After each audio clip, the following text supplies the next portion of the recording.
Hello guys, स्वागत है आपका हमारे YouTube channel okay fact master में। तो आज अपन करने वाले हैं मध्य प्रदेश पुलिस कांस्टेबल का प्रीवियस क्वेश्चन पेपर। कब का? तो 9 अगस्त 2016 का सेकंड शिफ्ट का पेपर करेंगे। पहली शिफ्ट का अपने पेपर कर लिया है और जिसने अभी नहीं देखा है तो हम उसका डिस्क्रिप्शन लिंक दे देंगे, डिस्क्रिप्शन में उसका लिंक दे देंगे। और यदि आपको PDF इसका डाउनलोड करना है तो आप हमारे टेलीग्राम से भी जुड़ सकते हैं, जिसका लिंक भी आपको मैं डिस्क्रिप्शन में दे दूंगा। तो चलिए शुरू करते हैं। और इस पेपर में हम क्या जो GK और GS के साइंस के क्वेश्चन हैं वो करने वाले हैं, ठीक है। तो चलिए स्टार्ट करते हैं।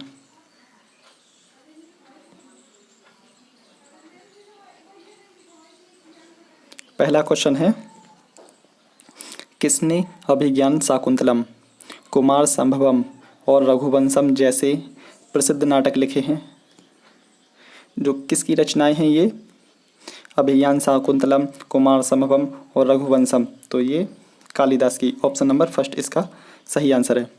चलिए चलते हैं अगले क्वेश्चन पर।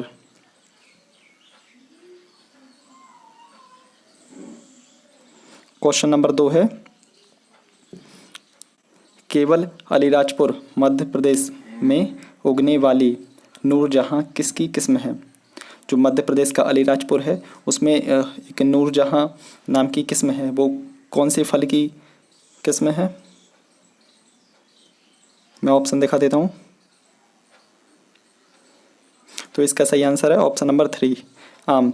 जो मध्य प्रदेश के अलीराजपुर में नूरजहां के नाम से किस्म कौन से फल की है? आम की फल, आम की किस्म है, ठीक है। हम चलते हैं अगले क्वेश्चन पर। क्वेश्चन नंबर 3 है,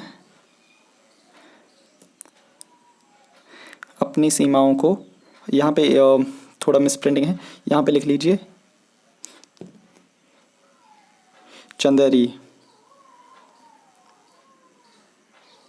चंदेरी अपनी सीमाओं को बांटता है। चंदेरी अपनी सीमाओं को किन किन के बीच में बांटता है? तो इसका सही आंसर होगा ऑप्शन नंबर फर्स्ट, मालवा और बुंदेलखंड के मध्य। तो चंदेरी अपनी सीमा मालवा और बुंदेलखंड के बीच बांटता है, ठीक है। हम चलते हैं अगले क्वेश्चन पर। Question number 4। क्वेश्चन नंबर 4 है, भारतीय संविधान की 8वीं अनुसूची में कितनी भाषाएं हैं? तो इसका सही आंसर है ऑप्शन नंबर 2, भारतीय संविधान की 8वीं अनुसूची में 22 भाषाओं का उल्लेख है, ठीक है। मैं आपको बता दूं कि जब हमारा जब संविधान बना था और लागू हुआ था 26 जनवरी 1950 को, तब संविधान में कितनी भाषाएं थीं? तो तब संविधान में 14 भाषाएं थीं। फिर क्या हुआ, इन भाषाओं को, जो 8 भाषाएं हैं, इन्हें जोड़ा गया। एक भाषा कब जोड़ी गई? तो 1967 में 21वें संविधान संशोधन के तहत सिंधी भाषा जोड़ी गई, ठीक है। और फिर 1991 में नेपाली, मणिपुरी और कोंकणी, ये 3 भाषाएं जोड़ी गई। और 2003 में 92वां संविधान संशोधन के तहत 4 भाषाएं जोड़ी गई। कौन कौन सी? बोडो, डोगरी, मैथिली, संथाली, ठीक है। हम चलते हैं अगले क्वेश्चन पर। Question number 5। क्वेश्चन नंबर 5 है, निम्नलिखित बांधों में से कौन सा नर्मदा नदी पर नहीं है? क्वेश्चन ध्यान से पढ़िए। निम्नलिखित बांधों में से कौन सा बांध नर्मदा नदी पर नहीं है? तो इसका सही आंसर है ऑप्शन नंबर 4, कोयना विद्युत परियोजना। कोयना विद्युत परियोजना नर्मदा नदी पर नहीं है, ठीक है। और मैं बता दूं कि जो इंदिरा सागर बांध है ये कहाँ है? तो ये मध्य प्रदेश के खंडवा जिले में है, ठीक है। और महेश्वर बांध कहाँ है? तो महेश्वर बांध मध्य प्रदेश के खरगोन जिले में है। और सरदार सरोवर बांध, तो सरदार सरोवर जो बांध है ये कहाँ है? तो ये गुजरात में है, ठीक है। गुजरात में है सरदार सरोवर बांध। और सरदार सरोवर बांध है जो, ये भारत का दूसरा सबसे बड़ा बांध है। भारत का दूसरा सबसे बड़ा बांध है भारत का, ठीक है। इसकी ऊंचाई 138 मीटर है, ठीक है। हम चलते हैं अगले क्वेश्चन पर। क्वेश्चन नंबर 6, आथाकंबा और वज्रमठ, आथाकंबा और वज्रमठ मंदिर स्थित है। वज्रमठ मंदिर किस शहर में स्थित है? तो इसका आंसर है ऑप्शन नंबर 2, ग्यारसपुर। जी गाइस, ग्यारसपुर कहाँ है? तो ग्यारसपुर विदिशा जिले का एक क्षेत्र है, मतलब ग्यारसपुर एक तहसील है, तो वहीं पे आथाकंबा और वज्रमठ मंदिर स्थित है। अब हम चलते हैं अगले क्वेश्चन पर। क्वेश्चन नंबर 7, क्वेश्चन नंबर 7 है, यहाँ पे भी थोड़ा मिस प्रिंटिंग है, यहाँ पे लिखा है, सॉरी, राजवाड़ा, राजवाड़ा महल किस शहर में स्थित है? राजवाड़ा महल किस शहर में स्थित है? तो इसका सही आंसर होगा इंदौर। राजवाड़ा महल है इंदौर शहर में स्थित है। ये जो राजवाड़ा महल है ये एक पर्यटकों के लिए मतलब वहाँ घूमने फिरने के लिए लोग जाते हैं, एक पर्यटक क्षेत्र है, ठीक है। और ये किसकी, तो यह किसकी ऐतिहासिक हवेली है? तो होलकर राजवंशों की ऐतिहासिक हवेली है, ठीक है। अब हम चलते हैं अगले क्वेश्चन पर। क्वेश्चन नंबर 8, क्वेश्चन नंबर 8 है, नृत्य शैली के लिए प्रसिद्ध है।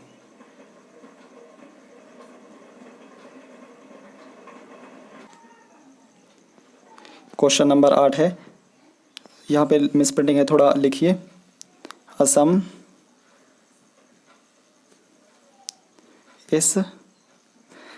इस नृत्य शैली के लिए प्रसिद्ध है। असम जो है वो किस नृत्य शैली के लिए प्रसिद्ध है? तो आंसर है ऑप्शन नंबर 3, बिहू। असम जो है वो बिहू नृत्य के लिए प्रसिद्ध है। तो बिहू क्या है? बिहू असम का लोक नृत्य है, ठीक है। अब हम चलते हैं अगले क्वेश्चन पर। क्वेश्चन नंबर 9, क्वेश्चन नंबर 9 है, आर के लक्ष्मण एक प्रसिद्ध, आर के लक्ष्मण क्या है? आर के लक्ष्मण एक प्रसिद्ध हैं, क्या है? तो ये इसका आंसर है ऑप्शन नंबर 4, ये एक कार्टूनकार हैं, ठीक है। अब चलिए बताइए आर के लक्ष्मण का पूरा नाम क्या है? तो आर के लक्ष्मण का पूरा नाम है रासीपुरम कृष्णस्वामी लक्ष्मण, ठीक है। और इन्हें बहुत से पुरस्कारों से नवाजा गया, जैसे पद्म भूषण, रैमन मैग्सेसे और बहुत सारे इन्हें पुरस्कारों से नवाजा गया, ठीक है। अब हम चलते हैं अगले क्वेश्चन पर। क्वेश्चन नंबर 10, क्वेश्चन है, स्वतंत्र भारत में कितने प्रधानमंत्रियों ने जन्म लिया? बहुत अच्छा क्वेश्चन है, इसका आंसर देने की कोशिश जरूर करें। क्वेश्चन है, स्वतंत्र भारत में कितने प्रधानमंत्रियों ने जन्म लिया? तो इसका आंसर है ऑप्शन नंबर 4, 1। किसने जन्म लिया? तो नरेंद्र मोदी, श्री नरेंद्र मोदी ने स्वतंत्र भारत में, भारत जब आज़ाद हो गया था उसके बाद इन्होंने जन्म लिया। कब लिया था? तो 17 सितंबर 1950 को। कब? 17 सितंबर 1950 को इन्होंने जन्म लिया। गुजरात में इनका जन्म हुआ। नरेंद्र मोदी स्वतंत्र भारत में जन्म लेने वाले प्रथम प्रधानमंत्री हैं, ठीक है। अब हम चलते हैं अगले क्वेश्चन पर। गिर वन किस राज्य में स्थित है? जो गिर वन राष्ट्रीय उद्यान है वो कौन से राज्य में है? तो इसका सही आंसर है गुजरात। गुजरात में गिर वन राष्ट्रीय उद्यान स्थित है, ठीक है। अब हम चलते हैं अगले क्वेश्चन पर। क्वेश्चन नंबर 12, मानस वन्यजीव अभयारण्य भारत के किस राज्य में स्थित है? मानस वन्यजीव अभयारण्य भारत के किस राज्य में स्थित है? इसे मानस राष्ट्रीय उद्यान भी कह सकते हैं। तो इसका सही आंसर है असम, ऑप्शन नंबर 1, मानस वन्यजीव अभयारण्य असम में स्थित है, ठीक है। और ये जो मानस वन्यजीव अभयारण्य है ये विश्व धरोहर में भी शामिल किया गया है यूनेस्को की तरफ से, ठीक है। अब हम चलते हैं अगले क्वेश्चन पर। क्वेश्चन नंबर 13, निम्नलिखित में से कौन शाहजहां द्वारा निर्मित नहीं किया गया है था? तो कौन सी इमारत शाहजहां के द्वारा नहीं बनवाई गई है? तो इसका आंसर है ऑप्शन नंबर 4, कुतुब मीनार। कुतुब मीनार शाहजहां के द्वारा नहीं बनवाई गई। लाल किला, ताजमहल, जामा मस्जिद, ये तीनों शाहजहां ने बनवाए हैं। कुतुब मीनार का निर्माण किसने करवाया? तो कुतुब मीनार का निर्माण स्टार्ट किसने किया था? स्टार्ट किया था कुतुबुद्दीन ऐबक ने। और पूरा किसने करवाया? इल्तुतमिश ने। ठीक है, अब हम चलते हैं अगले क्वेश्चन पर। क्वेश्चन नंबर 14,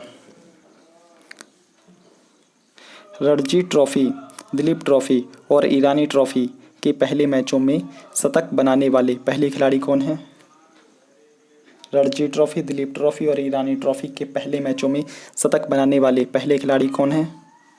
तो इसका सही आंसर है सचिन तेंदुलकर। ठीक है, अब हम चलते हैं अगले क्वेश्चन पर। Question number 15। क्वेश्चन नंबर 15, इन मुगल शासकों में से किसने संगीत को नापसंद किया और उस पर पाबंदी लगा दी?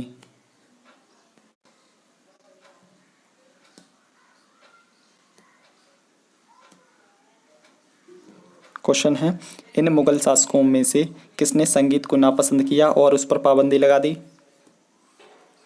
तो इसका सही आंसर है ऑप्शन नंबर 3, औरंगजेब। औरंगजेब को संगीत बिल्कुल भी अच्छा नहीं लगता था और इस पर उन्होंने पाबंदी लगा दी थी। ठीक है, अब हम चलते हैं अगले क्वेश्चन पर। क्वेश्चन नंबर 16, राज्यपाल की नियुक्ति। क्वेश्चन है, राज्यपाल की नियुक्ति कौन करता है? इसका आंसर बहुत सोच समझ के दीजिए। क्वेश्चन एक बार और सुनिए, राज्यपाल की नियुक्ति कौन करता है? तो इसका सही आंसर है राष्ट्रपति। राष्ट्रपति राज्यपाल की नियुक्ति करता है। और राज्यपाल को शपथ कौन दिलाता है? तो राज्यपाल को शपथ दिलाता है उच्च न्यायालय का मुख्य न्यायाधीश। जो भी राज्य का उच्च न्यायालय होगा उसका मुख्य न्यायाधीश राज्यपाल को शपथ दिलाता है। और किस आर्टिकल में कहा गया है कि प्रत्येक राज्य का एक राज्यपाल होना चाहिए? तो आर्टिकल 153 में लिखा है कि प्रत्येक राज्य में राज्यपाल होना चाहिए और एक राज्यपाल एक या दो से अधिक राज्यों में भी राज्यपाल के पद पर रह सकता है। ठीक है, राज्यपाल की जो अवधि है, मतलब राज्यपाल का कार्यकाल कितने टाइम का रहता है? तो राज्यपाल का कार्यकाल 5 साल का। ठीक है, अब हम चलते हैं अगले क्वेश्चन पर। क्वेश्चन नंबर 17, 1930 में कौन भौतिकी के लिए नोबेल पुरस्कार जीतने वाले पहले एशियाई बने? 1930 में किसे नोबेल पुरस्कार मिला भौतिकी में और ये पहले एशियाई व्यक्ति बने? तो आंसर है option number 3, CV Raman. CV Raman को 1930 में नोबेल प्राइज़ दिया गया था रमन प्रभाव के लिए भौतिकी के क्षेत्र में। ठीक है, अब हम चलते हैं अगले क्वेश्चन पर। Question number 18। क्वेश्चन 18 है, मनमोहन सिंह ने भारतीय राजनीति के भीष्म पितामह की संज्ञा किसको दी थी? मनमोहन सिंह ने भीष्म पितामह की संज्ञा किसको दी थी? तो आंसर है ऑप्शन नंबर 2, अटल बिहारी वाजपेयी। अटल बिहारी वाजपेयी को मनमोहन सिंह ने भारतीय राजनीति के भीष्म पितामह की संज्ञा दी थी। क्या हुआ, जो मनमोहन सिंह हैं जब ये राष्ट्रपति बने तो राष्ट्रपति नहीं, प्रधानमंत्री, तो ये अटल बिहारी वाजपेयी के कामों से बहुत प्रभावित थे और इन्होंने अटल बिहारी वाजपेयी को भारतीय राजनीति का भीष्म पितामह कहा। अच्छा बताइए, अटल बिहारी वाजपेयी कितनी बार प्रधानमंत्री बने? तो ये 3 बार प्रधानमंत्री बने। ठीक है, अब हम चलते हैं अगले क्वेश्चन पर।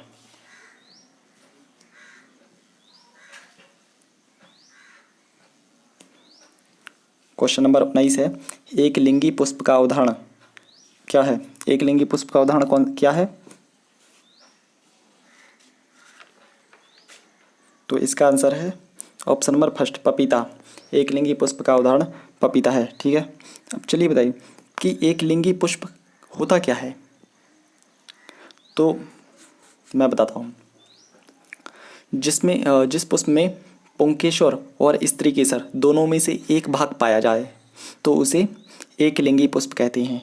और जिन पुष्पों में पुंकेसर और स्त्रीकेसर दोनों पाए जाएं तो उसे द्विलिंगी पुष्प कहते हैं। ठीक है।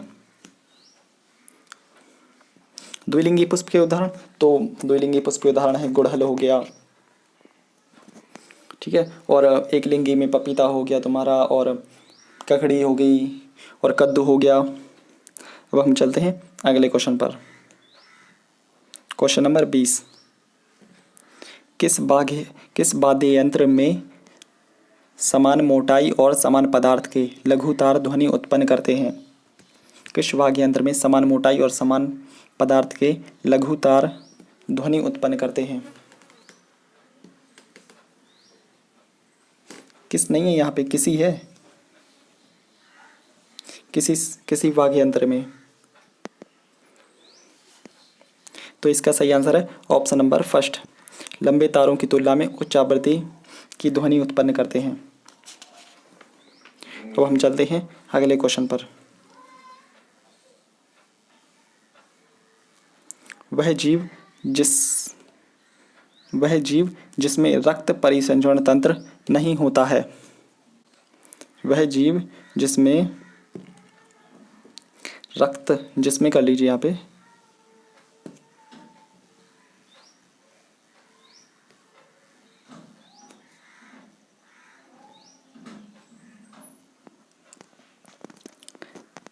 क्वेश्चन है, वह जीव जिसमें रक्त परिसंचरण तंत्र नहीं होता है। यहाँ पे जिसमें कर लीजिए। तो इसका सही आंसर है हाइड्रा, ऑप्शन नंबर 3। हाइड्रा में रक्त परिसंचरण तंत्र नहीं होता है। ठीक है। अब हम चलते हैं अगले क्वेश्चन पर। क्वेश्चन नंबर 22 है, प्रकाश के प्रकीर्णन में सबसे अधिक अपवर्तित रंग होता है। प्रकाश के प्रकीर्णन में सबसे अधिक अपवर्तित रंग कौन सा होता है? तो आंसर है ऑप्शन नंबर फर्स्ट, लाल। लाल रंग जो है वो प्रकाश के प्रकीर्णन में सबसे अधिक अपवर्तित रंग होता है। ठीक है। मतलब जो लाल रंग है वो बहुत दूर से भी दिखाई देता है और ये फैलता नहीं है, जिसके कारण हमें दूर से दिखाई देता है। और बैगनी, नीले वगैरह नीले रंग जो क्या है फैल जाते हैं, जिससे हमें दूर से नहीं दिखाई देते। इसी कारण जो खतरे का निशान है वो लाल होता है। ठीक है। अब हम चलते हैं अगले क्वेश्चन पर।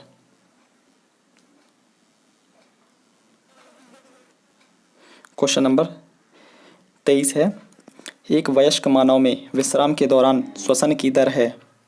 मतलब जब वयस्क मानव आराम कर रहे हों तो 1 मिनट में कितनी बार सांस लेते हैं? तो आंसर है ऑप्शन नंबर 2, 15 से 18 बार पर मिनट। ठीक। अब हम चलते हैं अगले क्वेश्चन पर। क्वेश्चन नंबर 24, साधारण कांच का गिलास तब टूट जाता है जब उसमें गर्म पानी डाला जाता है। यह इसलिए होता है क्योंकि, ऑप्शन पढ़ के इसका आंसर देंगे। क्योंकि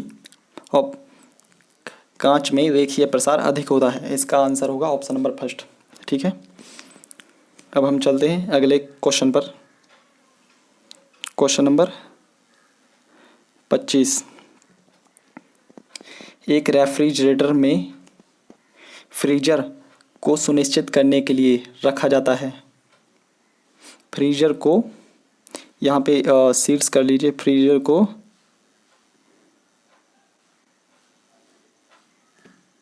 सीट्स पर यह, मैं क्वेश्चन बोल देता हूँ।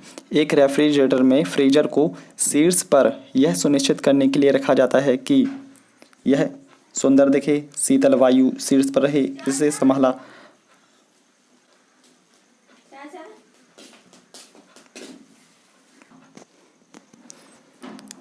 तो इसका आंसर क्या है? तो इसका आंसर है निरंतर शीतलता बनी रहे। ठीक है। ऑप्शन नंबर 4 फ्रिज में अपन कहें फ्रिज में जो फ्रीजर होता है बर्फ़ जमाने वाला, वो ऊपर इसलिए होता है जिससे क्या है कि ठंडक पूरे फ्रिज में अच्छी तरह ठंडक बनी रहे। ठीक है। अब हम चलते हैं अगले क्वेश्चन पर। Question number 26। क्वेश्चन नंबर 26 है, वह गतिविधि जो मृदा में पोषक तत्वों की फिर से पूर्ति कर देती है।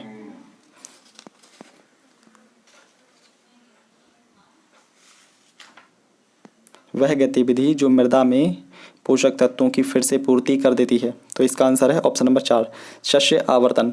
अच्छा, शस्य आवर्तन क्या होता है? तो शस्य आवर्तन जो फसल चक्र है वो होता है। मतलब इसमें क्या है मैं बताता हूँ। देखो, जब हम किसी खेत में एक ही फसल हर बार बोते रहें तो उसका वहाँ का जो उस खेत का जो पोषक तत्व हैं वो मरने लगते हैं और वहाँ पे फसल अच्छी नहीं होती उस खेत में, एक ही फसल बार बार। अब हमें क्या करना चाहिए फसल चक्र में कि आज इस बार हमने जैसे गेहूँ बोई तो अगली बार हमें उसमें और कुछ बो देना चाहिए, जैसे मटर, और मतलब फसल को बदल बदल कर बोना, ये फसल चक्र होता है और यही शस्य आवर्धन कहलाता है। ठीक है। और इससे क्या होगा, इससे जो हमारी खेत की मृदा है, मिट्टी है, वो भी पोषक तत्वों से भरपूर रहेगी और फसल भी अच्छी होगी। तो अब हम चलते हैं अगले क्वेश्चन पर। क्वेश्चन नंबर 27, यदि कोशिका में सूत्रकणिका कार्य करना बंद कर दे तो कौन सी कोशिकीय प्रक्रिया प्रत्यक्ष रूप से प्रभावित होगी? तो इसका आंसर है ऑप्शन नंबर 3 वायुजीवी श्वसन। अब हम चलते हैं अगले क्वेश्चन पर। क्वेश्चन नंबर 28, कोणीय विस्थापन की एसआई इकाई है। कोणीय विस्थापन का एसआई मात्रक क्या है? तो इसका आंसर है ऑप्शन नंबर 2 कोणीय विस्थापन का एसआई मात्रक रेडियन होता है। ठीक है। अब हम चलते हैं अगले क्वेश्चन पर।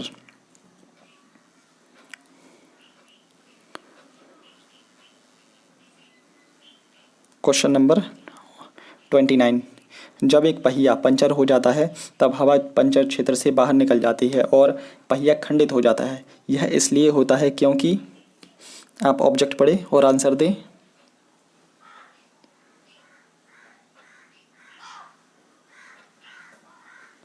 तो इसका आंसर है ऑप्शन नंबर 1 तरल पदार्थ उच्च दाब क्षेत्र से निम्न दाब क्षेत्र की ओर स्थानांतरित होता है। जो दाब है वो उच्च दाब क्षेत्र से निम्न दाब क्षेत्र की ओर जाएगा। ठीक है। अब हम चलते हैं अगले क्वेश्चन पर। क्वेश्चन नंबर 30, गन्ने के तने का छोटा सा टुकड़ा कुछ गांठों के साथ मृदा में रोपित किया जाता है, उससे क्या होगा?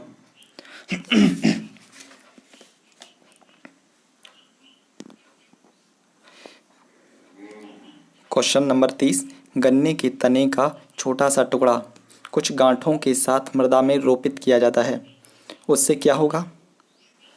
तना फूल जाता है, कोई परिवर्तन नहीं होगा, तना अब घटित होगा, तना अंकुरित होगा और नई प्रभु उत्पन्न करेगा। तो इसका आंसर है ऑप्शन नंबर 4 जो मतलब गन्ना है उसमें जो गांठें होती हैं ना, जब उसको हम काट कर अगर खेत में लगाते हैं तो वो अंकुरित होने लगेगा और उसमें पीकना स्टार्ट हो जाएगा। ठीक है। तो इसका आंसर ऑप्शन नंबर 4। चलिए चलते हैं अगले क्वेश्चन पर। क्वेश्चन नंबर 31 है, एक रबड़ की गेंद को दबाया जाता है। जब एक रबड़ की गेंद को दबाया जाता है तो प्रयुक्त बल तो कौन सा बल लगता है? तो इसका आंसर है ऑप्शन नंबर 1 संतुलित बल। जब एक गेंद को दबाते हैं तो प्रयुक्त बल संयुक्त बल कहलाता है। ठीक है। अब हम अगले क्वेश्चन पर चलते हैं। Question number 32। क्वेश्चन नंबर 32 है, पृथ्वी की सतह के पास क्षैतिज हवाओं के बहाव की गति और दिशा इसके द्वारा प्रभावित नहीं होती। जब जो क्षैतिज हवाएं जो पृथ्वी पर जब हवा चलती है तो और उस हवा की गति और उसकी दिशा किसके द्वारा प्रभावित नहीं होती? और सॉरी, इसमें ये ऑब्जेक्ट गलत है ऑब्जेक्ट सारे गलत हैं, तो इसका आंसर बता देता हूँ मैं। इसका आंसर है गुरुत्वाकर्षण बल। गुरुत्वाकर्षण बल, ठीक है। गुरुत्वाकर्षण बल के कारण जो हवा है, हवा की गति और उसकी दिशा प्रभावित नहीं होती है, ठीक है। अब हम चलते हैं अगले क्वेश्चन पर। क्वेश्चन नंबर 33 क्वेश्चन है, दिल्ली सल्तनत का कौन सा शासक मोहम्मद गौरी का गुलाम था? दिल्ली सल्तनत का कौन सा शासक मोहम्मद गौरी का गुलाम था? तो आंसर है option number first, Qutubuddin Aibak. Qutubuddin Aibak Mohammad Ghori का गुलाम था, ठीक है। अब हम चलते हैं अगले क्वेश्चन पर।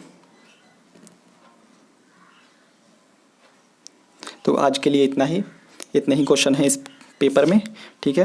अब लगातार हम डेली आपके लिए एक पेपर ला रहे हैं, तो जिससे आपकी तैयारी बेहतर हो सके, इसलिए आप हमारे चैनल को सब्सक्राइब ज़रूर करें। और आपके जो भी दोस्त हैं उन्हें भी बताएं कि यहाँ पर प्रीवियस ईयर क्वेश्चन की प्रैक्टिस करवाई जा रही है, ठीक है। तो चलिए मिलते हैं अगली वीडियो में।